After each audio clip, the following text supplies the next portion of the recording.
चलिए without wasting time आज हम करेंगे लॉ ऑफ टोट का मीनिंग, नेचर और पर्पस।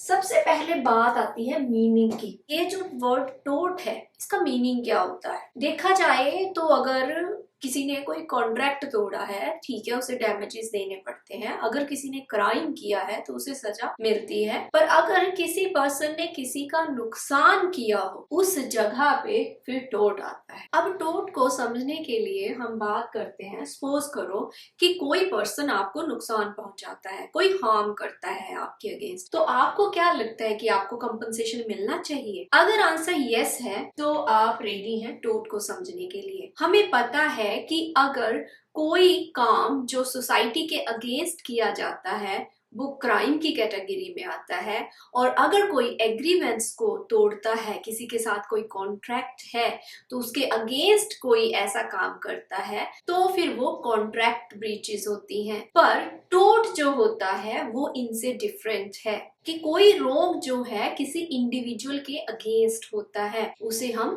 टोट बोलते हैं। तो हम बोल सकते हैं जो टोट है वो एक सिविल रोंग है। सिविल रोंग है, ये क्रिमिनल तो है नहीं नेचर में, क्योंकि ये अगेंस्ट द सोसाइटी नहीं है, ये किसी इंडिविजुअल के अगेंस्ट होता है, इसलिए ये सिविल रोंग है। जैसे हमने स्टार्टिंग में बोला कि यस कंपनसेशन मिलना चाहिए, तो लॉ ऑफ टोट में भी रेमेडी मिलती है। अब इसकी एक एग्जांपल ले लेते हैं, उससे समझना बेहद आसान हो जाएगा। ए जो है वो रोड पे जा रहा है और उधर से बी गाड़ी लेके आता है। वो केयरलेसली गाड़ी चला रहा है जबकि पेडिस्ट्रियन लाइट ऑन है और ए क्रॉसिंग कर रहा है। बी जो है ए को हिट कर देता है। अब यहाँ पे बी के पार्ट पे क्या हुई? केयरलेसनेस हुई, नेग्लिजेंस हुई। तो बी ने क्या किया? एक रॉन्गफुल एक्ट ए के अगेंस्ट किया। फिर उस एक्ट से क्या हुआ? बी के एक्ट से जो ए है उसे नुकसान हुआ। अब जब उसे नुकसान हुआ, इस नुकसान के अगेंस्ट उसे क्या मिलना चाहिए? रेमेडी मिलनी चाहिए, कोई डैमेजेस मिलने चाहिए, कोई कंपनसेशन मिलनी चाहिए, उसकी भरपाई होनी चाहिए। तो उस चीज को अचीव करने के लिए फिर वो इंडिविजुअल जो ए है वो क्या कर सकता है? वो जो है लॉ ऑफ टोट का सहारा ले सकता है, उसके अंडर केस फाइल कर सकता है बी के अगेंस्ट और वो कंपनसेशन ले सकता है। तो इसी कंसेप्ट को हम बोलते हैं टोट। तो अब हमें समझ आ गया कि टोट बेसिकली लैटिन वर्ड टोटम से लिया गया है।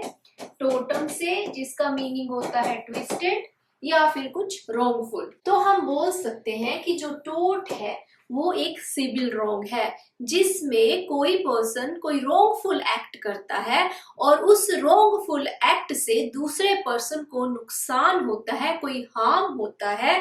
फिर उस पर्सन को जो है लॉ द्वारा रेमेडी दी जाती है, कंपनसेशन दिया जाता है। अब टोट के मीनिंग को राइट और ड्यूटी के रिलेशनशिप से भी समझ सकते हैं। अब जो मेरा राइट है वो आपकी ड्यूटी है, जो आपका राइट है वो मेरी ड्यूटी है। अब एग्जांपल के तौर पे ले लो कि मेरा घर है, तो मेरा राइट है मुझे कोई हार्म ना पहुंचाए, वो मेरा राइट है। और जो मेरा कोई और पर्सन है, समझ लो कोई बी पर्सन है, उसकी ड्यूटी है कि ही मस्ट नॉट हार्म, उसकी ये ड्यूटी है। अब क्या हुआ कि बी ने मेरी प्रॉपर्टी में आके उसको डैमेज कर दिया। अब जो मुझे क्या हुआ? मुझे हार्म हो गया, राइट? और उसने अपनी ड्यूटी को ब्रेक कर दिया। उसकी ड्यूटी थी कि उसे डैमेज नहीं करना चाहिए था, पर उसने फिर भी डैमेज किया और मुझे हार्म कर दिया। तो अब क्या हुआ? जब उसने वो ड्यूटी ब्रेक करी,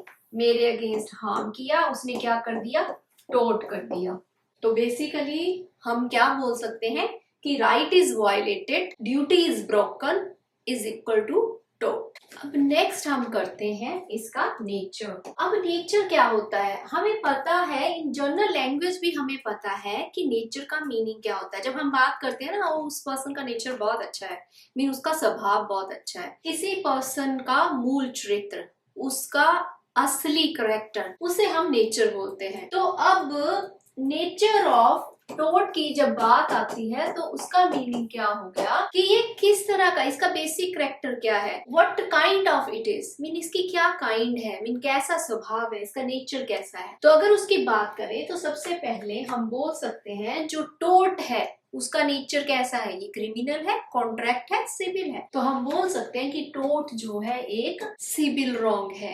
ये रॉन्ग जो है इंडिविजुअल्स के बीच का होता है, तो इसलिए इसे सिविल रॉन्ग बोलते हैं। एग्जाम्पल के तौर पर ए और बी आपस में जा रहे थे, बी ने ए को हिट कर दिया। अब हिट कर दिया तो ए क्या कर सकता है, इसे स्यू कर सकता है डैमेजेस के लिए, क्योंकि ये सिविल रॉन्ग है, दो इंडिविजुअल्स के बीच में हुआ है, एक पर्सन ने रॉन्गफुल एक्ट करके दूसरे को नुकसान पहुंचाया है, इसलिए ये क्या है, सिविल रॉन्ग है इन नेचर।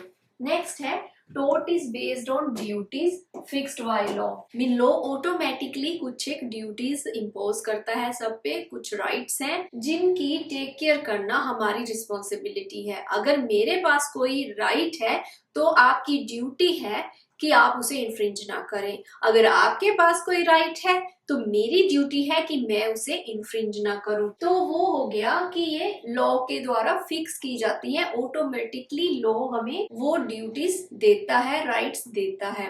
अब एग्जांपल ले लो, अगर कोई रोड पे कार चला रहा है, वो रैश ड्राइविंग नहीं कर सकता, उसकी ड्यूटी है कि वो केयरफुली ड्राइव करे। अगर वो केयरफुली ड्राइव नहीं करता और उसकी वजह से किसी को नुकसान होता है तो उसने दूसरे पर्सन का जो राइट है वो इन्फ्रिंज कर दिया और अपनी ड्यूटी को ब्रेक कर दिया।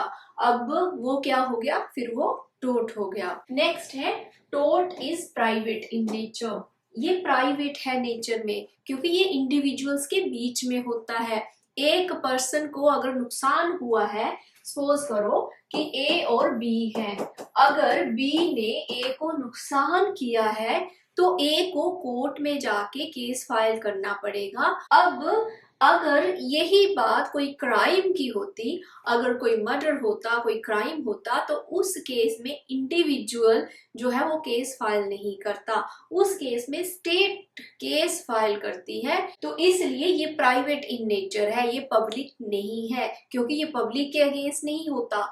ये जो रॉन्गफुल एक्ट होता है ये किसी एक इंडिविजुअल पर्सन के अगेंस्ट होता है।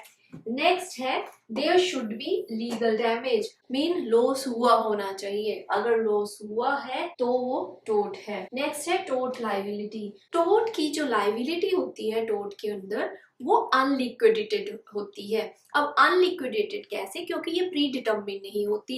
जैसे लॉ ऑफ कॉन्ट्रैक्ट में ये प्री डिटर्मिन होती है कि जी हाँ, दो पार्टी के बीच में कॉन्ट्रैक्ट हुआ है कि आपका 20,000 का नुकसान हो गया क्योंकि उस पर्सन ने वो काम टाइम से नहीं किया, इसलिए उसे इतने के डैमेजेस देने पड़ेंगे। वो लिक्विडेटेड डैमेजेस हो गए क्योंकि वो प्री डिटर्मिन है, दोनों पार्टीज में आपस में डिटर्मिन करा हुआ है। लेकिन टोट में ऐसा नहीं होता, जो डैमेजेस होते हैं या फिर जो भी लायबिलिटी होती है वो अनलिक्विडेटेड होती है। उसका रीजन जैसे एग्जांपल से समझते हैं, कोई रोड पे जा रहा है और किसी को हिट कर देता है, उसे इंजरी हो जाती है। अब वो जाएगा हॉस्पिटल में, राइट, फिर वहां जाके उसे पता चलेगा कि उसकी मेडिसिन कितने की आई, उस पे कितना खर्चा हुआ उसको उस इंजरी से रिकवर करने में, तो उसके बिल्स उससे पता चलेगा कि कितना खर्चा हुआ। तो ये प्री डिटर्मिन्ड नहीं है, जैसे ही रोड पे गिरा कोई उसे इंजरी हुई बोल नहीं सकते जी इतने का नुकसान हो गया। वो तो सारा पहले वो जाएगा हॉस्पिटल, जाएगा वहां से बिल्स आएंगे, उसको एक पेक्यूनरी वैल्यू फिर दी जाती है, मीन उसे एक फिनेंशियल वैल्यू दी जाती है, पर ये डिटर्मिन नहीं होता पहले से ही पता नहीं होता कि कितना अमाउंट है, इसलिए ये अनलिक्विडेटेड होते हैं। तो बेसिकली हमें नेचर ऑफ टोट पता चल गया। नेचर ऑफ टोट अगर आपको एग्जाम में आता है या फिर कहीं भी, तो it's very easy to understand कि हमें इसका नेचर लिखना है कि ये किस तरह का टोट किस किस तरह का होता है, इसका नेचर क्या है, इसका स्वभाव क्या है। जो टोट है वो सिविल रॉन्ग होता है, ठीक है, ये based on rights and duties होता है जो भी लॉ के द्वारा फिक्स करी गई हैं, और ये प्राइवेट होता है क्योंकि जिसका नुकसान हुआ है उसे ही केस फाइल करना पड़ता है, और इसमें लीगल डैमेज होता है दूसरे पर्सन को। टोट तभी अराइज होता है अगर कोई लीगल डैमेज हुआ हो। और जो टोर्ट की लाइबिलिटी होती है वो अनलिक्विडेटेड होती है। चलिए अब हम इसका पर्पस करते हैं। पर्पस का मीनिंग होता है कि ये लॉ ऑफ टोर्ट एग्जिस्ट क्यों करता है, ये क्यों बनाया गया है, ठीक है, उसे बोलेंगे हम पर्पस। ठीक है, इसका मेन गोल क्या है लॉ ऑफ टोर्ट का? तो लॉ ऑफ टोर्ट का मेन गोल है टू कंपनसेट इंजर्ड पर्सन, कि जिस भी पर्सन को कोई नुकसान होता है उसे कंपनसेट करना, ना कि पुनिशमेंट देना। जैसे क्रिमिनल लॉ में एम होता है कि पुनिश करना जो भी किसी ने कोई अपराध किया है, लेकिन लॉ ऑफ टोर्ट में कंपनसेट करना होता है, ना कि पुनिश करना। नेक्स्ट जो पर्पस है टू प्रिवेंट रॉन्गफुल एक्ट्स, और लॉ ऑफ टोर्ट का ये भी पर्पस रहता है कि जो रॉन्गफुल एक्ट्स हैं उनको प्रिवेंट किया जाए, क्योंकि जब लोगों को पता होगा कि अगर वो ऐसा काम करेंगे तो उनके अगेंस्ट एक्शन हो सकता है, तो फिर वो लोग काम करने से बचेंगे, कोई भी रॉन्गफुल एक्ट करने से बचेंगे, रूल एंड रेगुलेशंस को फॉलो करेंगे। तो इसलिए इसका पर्पस है to prevent wrongful acts. Next है टू प्रोटेक्ट इंडिविजुअल राइट्स, और इंडिविजुअल राइट्स को प्रोटेक्ट करना, क्योंकि अगर लॉ ऑफ टोर्ट ना हो तो हर पर्सन दूसरे के राइट की परवाह नहीं करेगा, राइट। अब हर किसी को पता है कि मेरा घर है, मेरे घर में दूसरा इंसान नहीं घुस सकता क्योंकि ये मेरा राइट है, और दूसरे पर्सन को भी पता है कि मैं ट्रेसपास नहीं कर सकता, कि मुझे ऐसे नहीं करना चाहिए क्योंकि मेरी ड्यूटी है। इसलिए इसका पर्पस ये भी है कि जो इंडिविजुअल हैं उनके राइट्स को प्रोटेक्ट कर सकें। नेक्स्ट है to restore to the original position, और इसका पर्पस है लॉ ऑफ टोर्ट का कि अगर किसी को कोई नुकसान होता है तो उस पर्सन को कंपनसेट करना और उसे उस पोजीशन पे रिस्टोर करना, कि अगर उसके साथ टोर्ट नहीं होता तो वो किस स्थिति में होता। अब इसे एक एग्जांपल से समझते हैं। सपोज करो कि किसी की साइकिल टूट गई, अब दूसरे पर्सन ने अपनी गाड़ी हिट करके उसकी साइकिल तोड़ दी। अब जब साइकिल टूट गई तो अगर उसकी साइकिल नहीं टूटती तो वो पर्सन किस पोजीशन में होता?